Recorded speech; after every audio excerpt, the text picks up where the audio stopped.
دستوري كتاب الله دستوري وخير الخلق أسوتنا بسنته انجلى نوري لهدي الحق أرشدنا كتاب الله دستوري السلام علیکم ورحمۃ اللہ وبرکاتہ۔ الحمد للہ رب العالمین والصلاة والسلام علی رسولہ الامین، اما بعد فاعوذ باللہ السمیع العلیم من الشیطان الرجیم، رب اشرح لی صدری ویسر لی امری واحلل عقدۃ من لسانی یفقہوا قولی۔ معزز سامعین، ہمارا یہ 36واں درس ہے اور آج کا ہمارا درس جو ہے نماز کے متفرق مسائل ہیں۔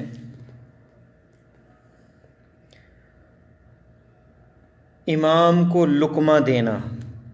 امام اگر قرآن کی تلاوت کرتے وقت تراویح کی نماز ہو یا کوئی فرائض ہو، فجر، مغرب اور عشاء کی نماز میں، تو کیا اسے لقمہ دیا جائے گا یا نہیں؟ تو یہ عمل کیا نماز کو فاسد تو نہیں کرتا یا جائز ہے؟ اللہ تعالیٰ فرماتے ہیں وَتَعَاوَنُوا عَلَى الْبِرِّ وَالتَّقْوَىٰ، اور نیکی اور تقوی کے کاموں میں ایک دوسرے کا تعاون کرو۔ اور اسی طرح حضرت مسور ابن یزید مالکی رضی اللہ عنہ سے مروی ہے کہ رسول اللہ صلی اللہ علیہ وسلم نماز میں قرأت فرما رہے تھے کہ آپ صلی اللہ علیہ وسلم نے کوئی چیز بغیر پڑھے چھوڑ دی۔ نماز کے بعد ایک آدمی نے کہا، اے اللہ کے رسول، آپ صلی اللہ علیہ وسلم نے اس طرح آیت چھوڑ دی تھی۔ تو رسول اللہ صلی اللہ علیہ وسلم نے فرمایا، هَلْ ذَكَّرْتَنِيهَا، تم نے مجھے وہ آیت یاد کیوں نہیں کروائی؟ یہ ابو داؤد کے اندر روایت ہے اور شیخ البانی نے اپنی صحیح ابو داؤد میں اسے حسن کہا ہے۔ اور باب ہے باب الفتح علی الامام فی الصلاۃ، اور اسی طرح سنن بہقی کے اندر بھی یہ روایت ہے۔ دوسری روایت عبداللہ ابن عمر رضی اللہ تعالی عنہما سے مروی ہے کہ نبی صلی اللہ علیہ وسلم آپ صلی اللہ علیہ وسلم نے نماز پڑھائی تو آپ صلی اللہ علیہ وسلم پر قرأت خلط ملط ہو گئی۔ جو آپ صلی اللہ علیہ وسلم فارغ ہوئے، جب آپ فارغ ہوئے تو حضرت ابی رضی اللہ عنہ سے کہا کہ کیا تو نے ہمارے ساتھ نماز پڑھی ہے؟ انہوں نے کہا ہاں۔ آپ صلی اللہ علیہ وسلم نے فرمایا فما منعک، پھر تجھے کس چیز نے غلطی بتانے سے روک کے رکھا؟ اور یہ روایت جو ہے یہ بھی ابو داؤد میں ہے اور یہ صحیح ہے، اور صحیح ابن حبان اور طبرانی کی معجم الکبیر اور سنن بہقی کی سنن میں اور مستدرک حاکم میں یہ روایت ہے، اور یہ شیخ البانی نے اسے صحیح کہا ہے۔ تو یہ روایات صحیح ہیں۔ انس رضی اللہ تعالیٰ عنہ کہتے ہیں کننا نفتح علی الائمۃ علی عہد رسول اللہ صلی اللہ علیہ وسلم، ہم عہد رسالت میں اماموں کو لقمہ دیا کرتے تھے، اور یہ روایت مستدرک حاکم کے اندر ہے۔ حضرت علی بیان کرتے ہیں کہ اذا استطعمک الامام فاطعمہ، جب امام تم سے لقمہ طلب کرے تو اسے لقمہ دو۔ یعنی قرأت کے دوران اگر وہ بار بار ایک آیت پڑھ رہا ہے، اس کا مطلب ہے وہ بھول رہا ہے اور پیچھے سے طلب کر رہا ہے کہ کوئی اسے جو ہے وہ بتائے اور وہ آگے تاکہ پڑھ سکے۔ اور یہ ابن حجر نے اپنی تلخیص الحبیر میں اسے صحیح کہا، اور یہ مصنف ابن ابی شیبہ میں ہے۔ اس طرح رسول اللہ صلی اللہ علیہ وسلم سے ایک حضرت علی رضی اللہ تعالیٰ عنہ کی روایت ہے کہ لا تفتح علی الامام فی الصلاۃ، نماز میں امام کو لقمہ نہ دو، نماز میں امام کو لقمہ نہ دو۔ یہ حدیث جو ہے یہ ضعیف ہے۔ یہ سیل الجرار میں علامہ شوکانی نے اس کی وضاحت کی ہے، یہ ثابت نہیں ہے اللہ کے نبی صلی اللہ علیہ وسلم سے۔ تو صحیح حدیث میں کیا ہے کہ لقمہ چاہے نفلی نماز ہو یا فرض نماز ہو، ان میں دیا جا سکتا ہے۔ بعض احباب جو کہتے ہیں کہ فرض نماز میں لقمہ نہیں دینا چاہیے، اس پہ کوئی صریح اور صحیح دلیل نہیں ہے۔ اسی طرح دوران نماز کہا بلند آواز سے ہنسنا، پچھلے درس میں نے بتایا تھا کہ اجماع ہے، ابن منذر نے ذکر کیا ہے اجماع اس پہ کہ نماز باطل ہو جاتی ہے، فاسد ہو جاتی ہے ہنسنے سے۔ لیکن ایک روایت بھی اس موضوع پہ ہے کہ ہنسنے کی وجہ سے وضو اور نماز دوبارہ دہرانی چاہیے، لیکن یہ روایت ضعیف ہے اور یہ ثابت نہیں ہے۔ لیکن اجماع اکثر ائمہ جمہور کا یہی موقف ہے، اگرچہ اس پہ کوئی صریح دلیل نہیں ملتی کہ نماز کے جو بنیادی روح ہے اس کے مخالف ہے، کہہ کے اونچی آواز میں ہنسنا، تو اجماع سے استئناس کرتے ہوئے بندے کو کوشش کرنی چاہیے کہ احتیاط اسی میں ہے کہ حرکت کثیر بھی ہے اور نماز کی روح کے بھی مخالف ہے بہت زیادہ ہنسنا، اگرچہ صریح اس پہ دلیل نہیں ملتی آپ صلی اللہ علیہ وسلم سے حدیث، لیکن اجماع ہے اس کا، تو اس لیے جو ہے احتراز کرنا چاہیے کہ نماز کے دوران ہنسی جو ہے نہیں آنی چاہیے۔ نماز میں کسی دوسرے واجب کام سے روکتی نہیں ہے، جیسے کہ بندہ کسی کو دیکھے کہ وہ پانی میں غرق ہو رہا ہے، کہیں نہر کے کنارے نماز پڑھ رہا ہے، تو اسے نماز کو چھوڑ کر نماز کی حالت میں جو ہے اسے بچانا چاہیے، کیونکہ تعاون نیکی کا جو ہے اور برائی میں تعاون نہیں، اور ایک جان کی اہمیت جو ہے بہت زیادہ ہے، نماز سے بڑھ کر ہے۔ اسی طرح جریج کا جو واقعہ آتا ہے کہ جس کی والدہ نے اسے آواز دی اور وہ نماز پڑھ رہے تھے تو انہوں نے والدہ کی بات نہ سنی 3 دفعہ، پھر ان کا انجام کیا ہوا کہ وہ بہتان لگ گیا، والدہ کی بد دعا لگی۔ یہ صحیح بخاری اور مسند احمد کے اندر روایت ہے جریج والا واقعہ۔ تو والدہ مثلاً آواز دیتی ہے نماز کے اندر، اور خاص کر نفلی نماز ہو تو نماز کو چھوڑ کر واجب ہے جو ہے اس واجب کو، دوسرے واجب کو ادا کرنا چاہیے۔ اور قاعدہ ہے فقہی قاعدہ ہے دفع المفاسد خیر من جلب المنافع، مفاسد کا ختم کرنا منافع کے حصول سے بہتر ہے۔ اور یہ کرونا وائرس کے ضمن میں بھی یہی بات آتی ہے کہ نماز جو ہے ساتھ کھڑے ہو کے پڑھنا، جماعت کے ساتھ اجر ہے، ثواب ہے، اس میں یہ منافع ہے، یہ اجر اور ثواب کا حاصل کرنا۔ لیکن مفاسد کیا ہے؟ بیماری کا ڈر ہے، اس لیے جو ہے فاصلے پہ کھڑے ہوتے ہیں، تو مفاسد کو یہاں مقدم کیا گیا ہے۔ اور اسی طرح جو مسجدوں میں نماز روکی گئی وہ بھی یہی سبب تھا کہ جانوں کی حفاظت جو ہے وہ مقدم ہے ہر چیز پر، اور دین کی بنیادی اساسیات میں سے ہے حفظ النفس، جان کی حفاظت، اس لیے جو ہے گھروں میں بھی نماز پڑھنے کی اجازت دی گئی، اور اب بھی بوڑھوں اور بچوں کو کہا گیا کہ گھروں میں نماز پڑھیں اس بیماری کے، کرونا وائرس کے پھیلاؤ کے ڈر کی وجہ سے۔ دوران نماز آسمان کی طرف نظر اٹھانا، اس عمل کی ممانعت پر اجماع ہے، جیسا کہ شرح مسلم میں امام نووی رحمہ اللہ نے ذکر کیا اور فتح الباری میں۔ ابو ہریرہ رضی اللہ تعالیٰ عنہ سے ایک روایت مروی ہے کہ نبی علیہ السلام نے فرمایا لا ينتهين اقوام يرفعون ابصارهم الى السماء في الصلاة او لا تخطفن ابصارهم او كما قال صلی اللہ علیہ وسلم، ضرور حالت نماز میں اپنی نظریں آسمان کی طرف اٹھانے سے لوگ باز آ جائیں، یا پھر لوگوں کی نظروں کو یقیناً اچک لیا جائے گا۔ اور یہ روایت جو ہے مسند احمد اور صحیح مسلم کے اندر موجود ہے۔ باب النہی عن رفع البصر الی السماء فی الصلاۃ، اور سنن نسائی کے اندر بھی موجود ہے۔ تو یہ روایت بھی واضح ہے کہ دوران نماز آسمان کی طرف نظر نہیں اٹھانی چاہیے۔ ایک بڑا اہم مسئلہ ہے جس میں اختلاف بھی کافی شدید ہے کہ کیا عورت اور گدھا اور کالا کتا اگر نمازی کے سامنے سے گزر جائے تو کیا اس کی نماز باطل ہو جاتی ہے؟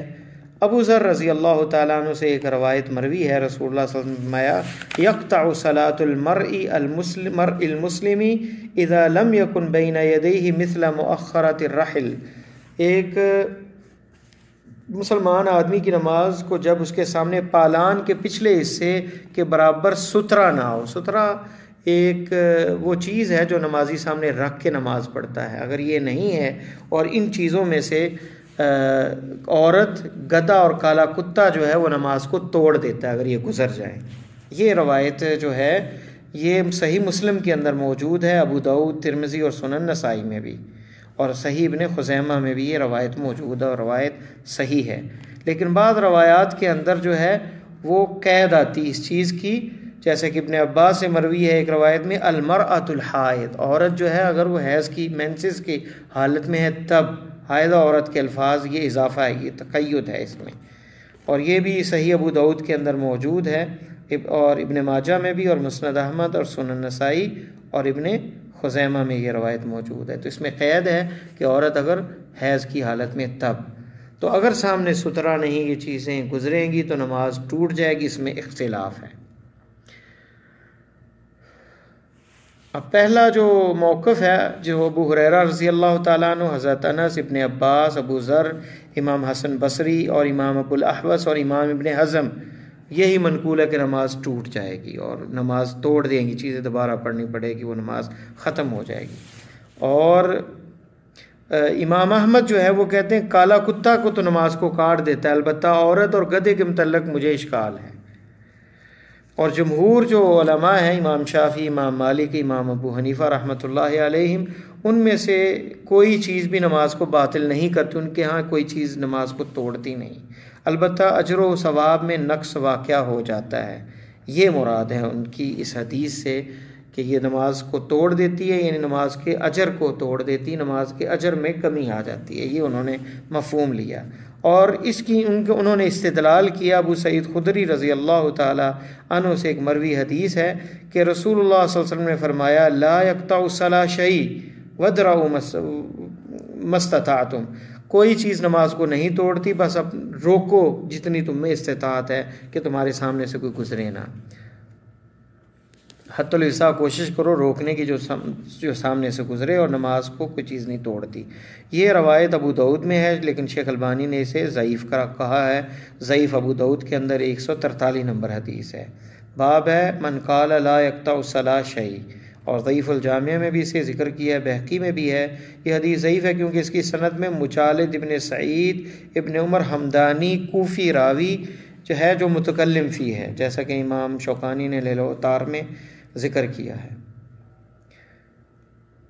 اس معنی کے متعلق اور بھی چند احادیث ہیں لیکن وہ سبھی ضعیف ہیں۔ تو امام شوکانی بھی کہتے ہیں کہ حائضہ عورت اور کالا کتا نماز توڑ دیتے ہیں۔ راجح یہی چیز ہے کہ یہ تینوں اشیاء جو ہے، کالا کتا، عورت جو مینسز کے ایام میں ہو، اور اسی طرح گدھا جو ہے وہ نماز کو توڑ دیتی ہے، جیسا کہ حضرت ابو ذر کی صحیح حدیث اس کی دلیل ہے۔ ابن تیمیہ بھی اسی کے قائل ہیں، ابن قیم بھی اس کو ترجیح دیتے ہیں کہ نماز ٹوٹ جاتی ہے، اور شیخ بن باز سعودیہ عربیہ کے مفتی اعظم سابقہ رحمہ اللہ، ان کا بھی وہ یہی موقف تھا کہ یہ تینوں چیزیں نماز توڑ دیتی ہیں کیونکہ حدیث صحیح ہے، اور اس میں صحابہ کرام سے بھی یہ مروی ہے۔ تو لہٰذا احتیاط اسی میں ہے کہ نماز میں سامنے بندہ ستھرا رکھے، اور ان چیزوں میں سے کوئی چیز، کالا کتا یا پھر یہ گدھا یا عورت گزرے مینسز کی حالت میں جو ہوتی ہے، تو اسے چاہیے کہ وہ اپنی نماز کو دہرائے، اس کی نماز ٹوٹ جاتی ہے۔ یہ حدیث کے لیے، حدیث کی وجہ سے راجح یہ، اگرچہ جمہور کا موقف الگ ہے، لیکن حدیث جب صحیح مل جائے تو پھر اسی پہ عمل کرنا چاہیے۔ جمہور نے اس حدیث کا جواب دیا اور ایک حدیث پیش کی استدلال میں، لیکن وہ حدیث جو ہے وہ ثابت نہیں ہے، اللہ کے نبی صلی اللہ علیہ وسلم سے وہ ضعیف ہے روایت، واللہ تعالی عالم۔ نماز میں ادھر ادھر جھانکنا ممنوع ہے۔ عائشہ رضی اللہ تعالی عنہ سے مروی ہے کہ میں نے رسول اللہ صلی اللہ علیہ وسلم سے دوران نماز ادھر ادھر دیکھنے کے متعلق سوال کیا تو آپ نے فرمایا ہوا اختلاس یختلسہ الشیطان من صلاۃ العبد، یہ تو شیطان کا جھپٹا ہے جس کے ذریعے شیطان انسان کو جھپٹ لیتا ہے، اور یہ صحیح بخاری کے اندر کتاب الاذان میں ہے، اور مسند احمد، ابو داؤد، سنن نسائی اور صحیح ابن خزیمہ میں یہ روایت ہے۔ تو اس لیے نماز میں ادھر ادھر نہیں دیکھنا چاہیے، بلکہ اس کی نماز میں اجر میں کمی آ جائے گی، کیونکہ شیطان اس کی وہ نماز کا حصہ اچک لیتا ہے، جھپٹ لیتا ہے جب بندہ ادھر ادھر نماز میں دیکھتا ہے۔ اسی طرح ایک اور اہم مسئلہ، لوگوں کو ان چیزوں کا معرفت نہیں، پتہ نہیں، مسجد میں اور نماز کے لیے کیے ہوئے وضو کے بعد بندہ مسجد جا رہا ہے تو تشبیک، انگلیوں کو انگلیوں میں ڈال کے ایسے پکڑنا ہاتھوں کو دونوں کو، یہ منع ہے۔ ابو سعید خدری سے مروی ہے کہ نبی صلی اللہ علیہ وسلم نے فرمایا اذا كان احدكم في المسجد فلا يشبكن فان التشبيك من الشيطان، جب کوئی تم میں مسجد میں ہو تو اپنی انگلیوں کو انگلیوں میں ڈال کے نہ بیٹھے، کیونکہ یہ شیطان سے ہے۔ تشبیک جو ہے یہ ہاتھوں کو انگلیوں میں ایک دوسرے ہاتھی انگلیوں میں مضبوطی سے داخل کر لینا، یہ شیطان کی طرف سے ہے، اور یہ روایت حسن درجے کی ہے، اور جیسا کہ مسند احمد کے اندر ہے اور مجمع الزوائد میں ہے، اور اس کی سند حسن درجے کی ہے۔ دوسری روایت کعب ابن عجرہ رضی اللہ تعالی عنہ سے مروی ہے کہ رسول اللہ صلی اللہ علیہ وسلم نے فرمایا اذا توضأ احدكم ثم خرج عامدا الى المسجد فلا يشبكن بين يديه فانه في الصلاة، جب تم میں کوئی وضو کرے اور مسجد کے لیے نکلے تو اپنے دونوں ہاتھوں کو دونوں ایک ہاتھ کی انگلیوں کو دوسری میں نہ ڈالے کیونکہ وہ نماز کی حالت میں ہے۔ اور یہ روایت جو ہے صحیح ابو داؤد میں ہے، اور شیخ البانی نے اپنی صحیح ابو داؤد میں اسے ذکر کیا، 526 نمبر حدیث ہے، اور مسند احمد اور صحیح ابن خزیمہ اور جامع ترمذی میں بھی یہ روایت ہے، اور یہ روایت صحیح ہے، تو لہذا انگلیوں میں ڈالنے سے منہی ہے نماز کی حالت میں بھی۔ اور اکثر جمعے کے دوران لوگ اپنے جو ہے ٹانگیں اکٹھی کر کے دونوں ہاتھوں کی انگلیاں ایک دوسرے میں ڈال کر ایسے ٹیک لگا کے جو ہے پیچھے وہ بیٹھ جاتے ہیں، تو یہ درست نہیں ہے عمل، اس طرح بیٹھنا اور مسجد کے اندر اس طرح کرنا، حتیٰ کہ وضو کر کے مسجد جاتے وقت بھی اس طرح کرنا درست نہیں ہے۔ دونوں پہلوؤں پر ہاتھ رکھ کر نماز پڑھنا بھی ممنوع ہے، دونوں اپنی پہلوؤں پر ہاتھ رکھنا ممنوع ہے، کیونکہ حدیث کے لفظ ہے، نبی صلی اللہ علیہ وسلم نے فرمایا کولہوں پر ہاتھ رکھنے سے منع فرمایا۔ کلہے کیا ہیں؟ یہ سائیڈیں، جنب جو ایک طرف ہے بندے کی پیٹ کی ایک طرف، رائٹ اور لیفٹ، یہ کلہے جو ہیں کلہوں ان پر جو ہے ہاتھ رکھنے سے منع فرمایا ہے۔ اور یہ حدیث جو ہے بخاری کے اندر کتاب الجمعہ کے اندر ہے۔ اسی طرح نماز میں سجدہ گاہ سے کنکریاں اٹھانا، اگر آپ سجدہ کر رہے ہیں کہیں باہر نماز پڑھ رہے ہیں گراؤنڈ میں، تو کنکریوں کو پیچھے نہ ہٹایا جائے، اور ایک روایت میں آتا ہے واحدۃ او دا، ایک دفعہ ہٹا سکتے ہیں اور یا پھر اسے چھوڑ دیں، اور یہ روایت جو ہے اگرچہ ضعیف ہے